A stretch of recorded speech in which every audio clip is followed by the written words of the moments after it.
তাই আপনাদের বলে রাখি, আমি খুব শর্ট টাইমে কালকে এই মিটিংটা দিয়েছিলাম। আচ্ছা, আজকের মধ্যে আপনারা যে এত মানুষ এসছেন, এত মানুষের পদার্পণ ঘটেছে, আমাদের মিটিং করার জন্য রেলে করে লোক নিয়ে আসতে হয় না, একদম না। আর বাইরের রাজ্য থেকে বাসে করে লোক নিয়ে আসতে হয় না। আমি তো সব জানি আপনাদের মিছিলে বাইরের লোক আসে। একদম। I don't ever slow up, no I don't take shit. I got no love for the fakeness. If you wanna play tough and wanna hate this, I'll always show up. I don't ever slow up, no I don't take shit. I got no love for the fakeness. If you wanna play tough and wanna hate this, I'll always show up and make a statement. I don't ever slow up, no I don't take shit. I got no love for the fakeness. If you wanna play tough and wanna hate this, I'll always show up and make a statement. Everything I do so instinctive and so passionate. Every word I move so descriptive like an adjective. I got a vendetta against people who patented being negative when you should be getting after it. I got facts over tracks, this and that. Spitting slow, spitting fast. I could roast, I could gas. Think I'm okay at last, but I don't know if that can erase all the past. And the pettiness, a reflection of the emptiness. Hilarious, you think you're worth my time, you're delirious. বাইরে থেকে সব দর্শক, একটা জিনিস আপনারা দেখুন, যত লোক এসেছে নরেন্দ্র মোদীর মানে মোদিজির আমাদের প্রধানমন্ত্রীর যে অনুষ্ঠানে মানে প্রচারে যা মানুষ এসছে সব কি বাইরে থেকে? কি মনে হচ্ছে আপনাদের? আমাদের মাননীয় মুখ্যমন্ত্রী মমতা ব্যানার্জি কি বললেন যে বাইরে থেকে লোক সব বাসে করে নিয়ে আসে, বাসে করে ট্রেনে করে বাইরে থেকে লোক আনা হয় বিজেপির মিটিং এ, মানে নরেন্দ্র মোদী বা অমিত শাহ যারা আছে তারা সব বাইরে থেকে লোক নিয়ে আসে। এই কথাটা কিন্তু বলেছে হাওড়া থেকে, মানে হাওড়া উত্তরে প্রচারে এসেছিল নরেন্দ্র মোদী, এবং তার মানে একদিনের মধ্যে তড়িঘড়ি কিন্তু আবার মাননীয় কিন্তু মিটিং করলেন, ঠিক আছে। এবং সেখানে গিয়ে সে কি বললেন? সে বললেন যে এটাই যত লোকজন আনে, মানে নরেন্দ্র মোদীর সভাতে বা মনে করুন অমিত শাহের সভাতে যত লোকজন আসে সবাই ভাই বাইরে থেকে আসে, বাইরে থেকে বাস ভাড়া করে এবং বাইরে থেকে ট্রেন ভাড়া করে বা লোকজন নিয়ে আসে। দর্শক, আমি একটা কথা বলি আপনাদেরকে, যে এই যে মানুষগুলো, এই যে দেখুন সবাই হাত নাড়াচ্ছে, এটা যে জনোচ্ছ্বাস, মানে বাস দেওয়া আছে দুই সাইডে, রোডের দুই সাইডে মোদিজি যাচ্ছে এবং দুই সাইড দিয়ে ছাদের উপর থেকেও লোক হাত জোড় করছে, টাটা করছে, অনেকে ফ্লাইং কিস দিচ্ছে, মানে অনেকে ছবি দিয়ে নাড়াচ্ছে, অনেকে ঘরের জানলা থেকে ভিডিও করছে, হাত নাড়াচ্ছে, অনেকে আবার তো ভাই গাছের উপরে উঠে বসে আছে, ঠিক আছে, রাতের বেলা। তাহলে এই বিষয়টা, এই যে মানুষ এত যে উচ্ছ্বাসিত, মানে যে জনোচ্ছ্বাস, তো এটা কি ফেক? মানে এটা কি সবই বাইরের লোক? আপনাদের কি মনে হয় সবই বাইরের লোক? আমার তো ভাই মনে হয় এগুলো সব লোকাল, মানে এগুলো সব নিজেদের বাড়ি থেকে তারা উকি মারছে, নিজেদের বাড়ির নিচে তারা লেবেছে এবং রাস্তায় সবাই এসে ওয়েট করছে মোদিজির জন্য। সেখানে আমাদের মাননীয় পিসিমণি কি বললেন? পিসিমণি এটাই বলছেন যে ওরা তো লোক সব বাইরে থেকে নিয়ে আসে, লোক তো সব বাইরের লোক, এখানে তো কোনো রকমের লোক নেই, এখানকার লোক নেই, আমি সব লোকাল লোক নিয়ে মিটিং মিছিল করি, ক্ষমতা থাকলে লোকাল লোক নিয়ে করে দেখান, বুঝলেন তো? এই কথাটা বলছে মাননীয়। তো সেই দিক থেকে আমরা যে চিত্রটা পাচ্ছি, আমাদের প্রধানমন্ত্রীজি যখন আসছেন তখন মানুষ সব চারিদিক দিয়ে মানে উচ্ছ্বাস, জনোচ্ছ্বাস, মানে চারিদিকে দুই সাইডে মানে মানুষ মানে উচ্ছ্বাস পুরো ফেটে পড়ছে, তাই কি না? তো কিন্তু আমাদের মাননীয়ার অনুষ্ঠানে লোক নেই, না লোক নেই। এই মানে ভিডিওটাতে বা এই ফুটেজটাতে কিন্তু আমরা পাচ্ছি না, তার কারণ এটা তার নিজস্ব প্রোফাইলের ফটো, দূর থেকে নেই। কিন্তু আপনি মোদিজির অনুষ্ঠানে দেখুন, মোদিজির র্যালিতে দেখুন, মানে র্যালি বলতে কি যে নরেন্দ্র মোদিজি যাচ্ছে এবং দুই সাইডে মানে হাওড়া উত্তরে যিনি এসেছিলেন একদিনের একটা শোভাযাত্রা মানে ছিল, মানে রোড শো, মানে রোডে যাবে, আর পাশ থেকে মানুষ দেখুন, মানে এত মানুষের জনোচ্ছ্বাস, এত মানুষ চারিদিকে ভর্তি হয়ে গেছে, মানে এত মানুষ তাকে দেখার জন্যে, মানে একটিবার দেখার জন্যে মানুষ, মানে জাস্ট কি বলবো, মানে জাস্ট মানুষ উচ্ছ্বাসিত, যাকে বলে উচ্ছ্বাসিত। দেখুন মানুষ ফুল ছড়ে দিচ্ছে। এবারে আমি একটা ভিডিও দেখাবো, আমাদের মাননীয়া সে তার নিজেরই মানে তার নিজেরই বিধানসভায়, মানে যেটা হচ্ছে ভবানীপুরে সে নিজে গিয়েছিল। দেখুন আপনার চিত্রটা দেখুন, আমি চালিয়ে দিলাম, দেখুন আপনারা দেখুন এটা, যে মাননীয়া যাচ্ছে, ঠিক আছে, রোড শো হচ্ছে, যাচ্ছে, কিন্তু লোক কোথায় লোক দেখতে পাচ্ছেন? আমি দেখতে পাচ্ছি না। এই যে আমাদের মুখ্যমন্ত্রী যাচ্ছে, মাননীয় যাচ্ছে, দুই সাইডে দেখুন বাস দেওয়া আছে, যেমন নরেন্দ্র মোদীজির ক্ষেত্রে দেওয়া ছিল, এখানেও কিন্তু বাস দেওয়া আছে, কিন্তু এখানে লোক আছে, এই পিছনে কিছু লোক আছে, সেগুলো বাইরের থেকে নিয়ে আসা লোক, মানে ওগুলো তো এই টোটোওয়ালা যারা আছে, কিন্তু দেখুন দুই সাইডে দেখুন লোক নেই, কোনো লোক নেই, এই সাইডে ওই সাইডে কোনো সাইডে লোক নেই, মানে একটা জনোচ্ছ্বাস যেরকম যে হবে।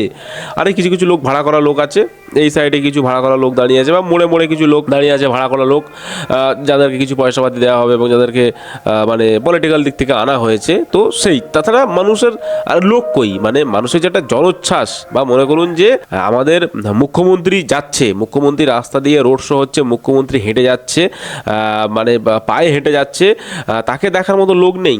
দেখুন, আমার কথা বিশ্বাস না হলে আপনি ভিডিও দেখুন, ভিডিও দেখে আপনারা বিশ্বাস করবেন কিনা আপনাদের ব্যাপার। আপনার ভিডিও দেখুন, কই মানুষ কই, মাননীয় মুখ্যমন্ত্রী হেঁটে যাচ্ছে আর দুহাত দূরে এরকম করছে, মানে দুহাত এরকম করছে, লোক কই?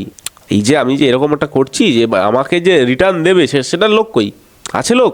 না, কোনো লোক নেই। দেখুন 2-1 5জন দাঁড়িয়ে আছে। কলকাতা ভবানীপুরের মতো জায়গা, যেখানে ভাই মানুষ পুরো মানে ভিড় উচ্ছ্বাস হয়ে যাওয়ার কথা, সেখানে কি লোক কই? দেখুন ফাঁকা, দুই সাইডে দেখুন হেঁটে যাচ্ছে, তো হেঁটে যাচ্ছে, ফেরাদ হাকিম আছে সঙ্গে, বডিগার্ড আছে এবং পিছনে অনেক মানুষ আছে, ভাড়া করা মানুষ আছে, কিন্তু সাইডে লোক কই? সাইডে যে তাকে দেখবে, তার সাথে একটু কথা বলবে, বা তাকে একটু যে হাই করবে, দেখতে পাচ্ছেন আপনারা কি? আমি দেখতে পাচ্ছি না ভাই, আমি দেখতে পাচ্ছি না, সেই জন্য আমি বলছি।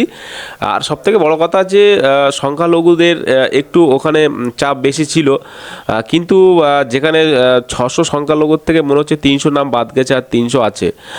আর ওখানে হিন্দু সনাতনী যত সম্ভব 800 কি 900 ভোট আছে। তো যদি হিন্দু সনাতনীরা ভোট দেয় কোনো একটা অন্য পার্টিকে, তাহলে তো আমার মনে হয় যে দিদির ঘটি উল্টে যাবেই, মানে যেতে বাধ্য। মানে এটা বাস্তব ভাই, এটা বাস্তবতা। আমি তো কোনো আজগুবি গালগল্প বলবো না। যদি হিন্দু সনাতনীরা মানে একজোট হয়ে যদি শুভেন্দুর দিকে গড়িয়ে যায় তো গেল, তাহলে দিদির নিজের ভবানীপুর আর নিজে পেল না, মানে পাবে না। জানি না কি হবে, কিন্তু দেখুন এই যে সংখ্যালঘুদের গ্রামে ঢুকে গেছে, মানে পাড়ায় ঢুকে গেছে, দিদি যাচ্ছে সঙ্গে, কিন্তু সংখ্যালঘুরা কই? দেখতে পাচ্ছেন যে কোনো সংখ্যালঘু আছে? আমিও দেখতে পাচ্ছি না। মানে সংখ্যালঘুরাও কি এখন দিক থেকে মুখ ঘুরিয়ে নিচ্ছে নাকি? মুখ ঘুরিয়ে নিচ্ছে, এটা তো ঠিক না। আমি একটা ভিডিও আপনাদেরকে দেখাবো, ঠিক আছে? যে ভিডিওটাতে আমাদের মাননীয়া মানে আমাদের মুখ্যমন্ত্রী অপমান করছে কাকে? মোদিজিকে। কিভাবে অপমান করছে? মানে ছলে বলে কৌশলে যে কোনো কটা অপমান করলেই হলো, মানে এবারে খাওয়া নিয়ে পড়েছে। এতদিন বলেছিল যে মাছ মাংস বিজেপি আসলে খেতে দেবে না, এবারে ডিরেক্ট নরেন্দ্র মোদিজিকে মানে আর কি হিট করছে, তাকে বলছে খাবেন নাকি মাছ ভাত? না, এই কথা আমি বলছি না, এই কথা আমি বলতে পারি না, আমার পাপ হবে। কারণ যে মানুষটা মাংসাশী না, যে মানুষটা আর কি ননভেজ খায় না, তাকে এভাবে বলা মানে পাপ।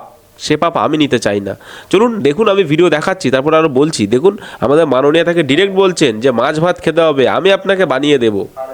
এটা কি ঠিক? একদমই ঠিক। যেহেতু নরেন্দ্র মোদী এখানে আসছে, ঝালমুড়ি খাচ্ছে এবং অনেক কিছু করছে, যেগুলো আমাদের মাননীয় দেখে একটু গা জ্বলে যাচ্ছে, ঠিক আছে? তো তারপরে যে এই যে কটাক্ষটা করলো, এই কটাক্ষটা মানে খুবই একটা বাজে এবং খুবই নিম্নমানের। দেখুন কি বলেছে, দেখুন, আপনারা শুনতে পাবেন। কিন্তু মনে রাখবেন, আপনাকে যদি বাংলাকে ভালোবাসতে হয়, একবার মাছ ভাত খেয়ে দেখবেন নাকি? দেখুন, কথা দিচ্ছি আমি রান্না করে দেবো, কাউকে রান্না করতে হবে না, আমি রান্না করতে জানি, একটু খেয়ে দেখবেন। আচ্ছা, এটা কোনো কথা হলো? দর্শক আপনারা একটা জিনিস ভাবুন, যে এটা কোনো কথা হলো? মানে যে মানুষটা মনে করুন যে বুঝে ভেজিটেরিয়ান, মনে করুন যে আপনি ভেজিটেরিয়ান, আপনাকে যদি আমি এই মাছ ভাত খাওয়ার কথা বলি বা মাংস ভাত খাওয়ার কথা বলি, তাহলে এটা একটা জঘন্য একটা অপরাধ, মানে এটা খুব একটা বাজে নিম্নমানের পরিচয় দেওয়া। যে মাছ খায় না, যে মাংস খায় না, তাকে বা জোর করে খাওয়ানো বা তাকে এই সমস্ত কথা বলা তো একটা খুবই বাজে একটা নিম্নমানের পরিচয় দেওয়া। এখন যদি অন্য কেউ যদি বলে আমাদের মাননীয়াকে যে আপনি গরুর মাংস খাবেন, আপনাকে গরুর মাংস খাওয়াবো, এটা আমি বলছি না, যদি অন্য কেউ বলে, ওই বিজেপির কেউ যদি বলে, তখন তার কেমন লাগবে? নিশ্চয়ই খারাপ লাগবে। আমি জানি না আমাদের মাননীয়া সেটা খায় কি খায় না, নিশ্চয়ই তার লিস্টে এমন কোনো মাছ মাংস তো থাকবেই যেগুলো সে খায় না। তো সেই ক্ষেত্রে যদি কাউকে বলা হয় যে আপনাকে বিফ খাইয়ে দেওয়া হবে, তাহলে কোনো হিন্দু তাহলে কী বলবে বা কেমন লাগবে তার? তো সেই ক্ষেত্রে যে মানুষটা খায় না তাদেরকে বা সেই সম্প্রদায়ের মানুষকে বা তাদেরকে এইগুলো বলা মানে অনেক ছোট করা। নরেন্দ্র মোদীজি এসছে হাওড়া উত্তরে, দেখুন মানুষের জনোচ্ছ্বাস দেখুন, মানে মানুষ তাকে দেখে জাস্ট অবাক হয়ে গেছে। অবাক মানে কি, তার জন্য মানে অপেক্ষা করেছিল। আর আমাদের এখানে রাজনীতি চলছে, মাছ খাওয়া একবার, মাংস খাওয়া একবার, একবার এই খাওয়া, একবার ওই খাওয়া, একবার বহিরাগত, একবার বলা হচ্ছে কি লোকজন সব নিয়ে আসে, গাড়ি ভাড়া করে লোকজন নিয়ে আসে, লরি ভাড়া করে বা ট্রেন ভাড়া করে। বুঝতে পারছেন, মানে সবসময় মানুষকে একটা একটা ভুল পথে চালনা করা হচ্ছে, একটা ভুল পথে চালনা করা হচ্ছে, এবং মানুষকে সবসময় একটা মানে একটা বিভ্রান্তকর একটা বিভ্রান্ত জিনিস দিয়ে মানুষ সবসময় বোঝানো হচ্ছে। বলেছে নাকি 15 লাখ টাকা করে দেবে নরেন্দ্র মোদী, নাকি কবে কবে বলেছে নরেন্দ্র মোদী যে 15 লাখ টাকা করে দেবে? আমি তো ভাই কোনোদিন শুনিনি, বা এটা কোনো অফিসেরই কোনো অ্যানাউন্সমেন্ট নেই যে 15 লাখ টাকা করে সবাইকে দেবে বলেছে। ঠিক আছে, অলরেডি পিএমজি আবাস যোজনা যে ঘরটা দেওয়া হচ্ছে, মানে প্রধানমন্ত্রী আবাস যোজনা যে ঘর দিচ্ছে, সেখানে অলরেডি 1.5 লাখ টাকা করে দিচ্ছে, 1.5 লাখ কি 1,20,000 জবি কাটা দিচ্ছে। এটা সবাই জানে, এটা কিন্তু সবাই নিচ্ছেও। ঠিক আছে, এটা সবাই নিচ্ছে। তো একটা কথা আপনারা ভাবুন যে 1.5 লাখ টাকা হোক বা 1,20,000 টাকা হোক দিচ্ছে নরেন্দ্র মোদী, সেখানে আমাদের দিদি কি দিয়েছে? ঘর করতে কি পয়সা দিয়েছে? এবারে মানে নরেন্দ্র মোদী সেই ঘরটা নিজের নামে চালিয়ে দিচ্ছে, নিজের নামে চালিয়ে দিয়ে এইগুলো আর কি স্ক্যাম করে দিচ্ছে। কিন্তু আমাদের মাননীয়া বলেছিল 2 কোটি চাকরি দেবে। ক কোটি? 2 কোটি চাকরি হবে। কোথায় সেই 2 কোটি চাকরি দেখাতে পারবে? কোনো রকম অফিসিয়াল অ্যানাউন্সমেন্ট বা কোনো রকমের ডকুমেন্ট আপনারা কি শো করতে পারবেন? মাননীয় কি শো করতে পারবে যে 2 কোটি চাকরি আছে, হয়েছে 2 কোটি চাকরি? উল্টারও চাকরি তো কমে গেছে, উল্টারও চাকরি মানুষ হারিয়েছে, চাকরি হারিয়েছে, তারা এখন রাস্তায় বসে আছে। আর 2 কোটি চাকরির গল্প। আর আর আর যখন এইগুলো নিয়ে যখন হচ্ছে না, তখন কি মাছ মাংস নিয়ে রাজনীতি, মানে মাছ খেতে দেবে না, যদি বিজেপি যেতে মাছ খেতে দেবে না, মাংস খেতে দেবে না, আপনি এইটা খেতে পারবেন না।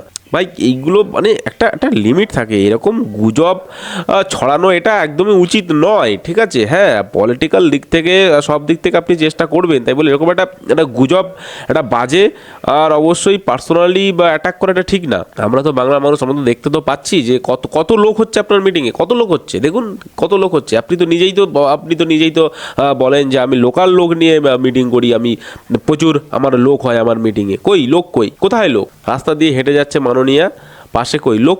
কেউ তো একবারও দেখি মানে এরকমটাও করে না, মানে যে মুখ্যমন্ত্রী যে যাচ্ছে তাকে একটু প্রণাম করবে, দেখুন কেউ করছে না, কেউ নেই, প্রণাম করছে না কেউ ওই একজন একটু হাত ফাত মেলাচ্ছে আর কি। মানে এমন একটা পরিস্থিতি, মানে যদি দেব হয়তো যেত এর থেকে, ওখানে হয়তো বড় লোক অত বেশি, জানি না সেটা আবার আমার বলা ঠিক হচ্ছে কিনা। তো এমন একটা পরিস্থিতি যে মাননীয়া তার নিজের এলাকায় সে ঘটি উল্টে ফেলেছে। মানে বুঝতে পারছেন, আজকে তার নিজের এলাকার মানুষ তাকে ভরসা করছে না, তাকে ভালোবাসছে না। কারণটা কি?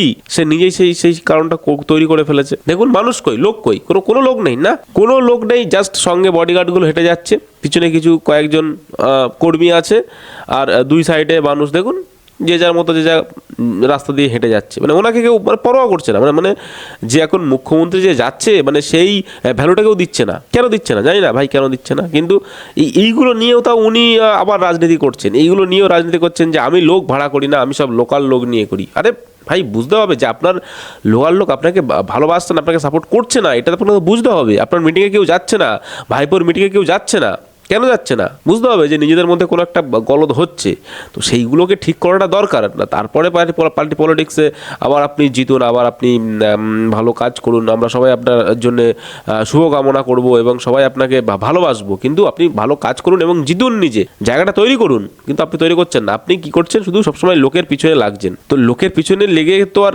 রাজনীতি হবে না, লোকের পিছনে লেগে কি আর রাজনীতি হবে? রাজনীতি করতে হবে মানুষের ভালোবাসা নিয়ে, মানুষের ভালোবাসা পেতে হবে। ঠিক আছে, তো যাই হোক, আজ বেশি ভিডিও বাড়াবো না, আজকে ভিডিও এই পর্যন্ত। ভিডিওটি ভালো লাগলে অবশ্যই লাইক করবেন, চ্যানেলটিকে সাবস্ক্রাইব করবেন। দেখা হবে একটা পরবর্তী ভিডিওতে। তখন সবাই ভালো থাকবেন, নিজেদের খেয়াল রাখবেন, বাংলা থাকলে বাংলাকে ভালোবাসবেন, আর মন থেকে বলে যাবেন ভারত মাতা কি জয়।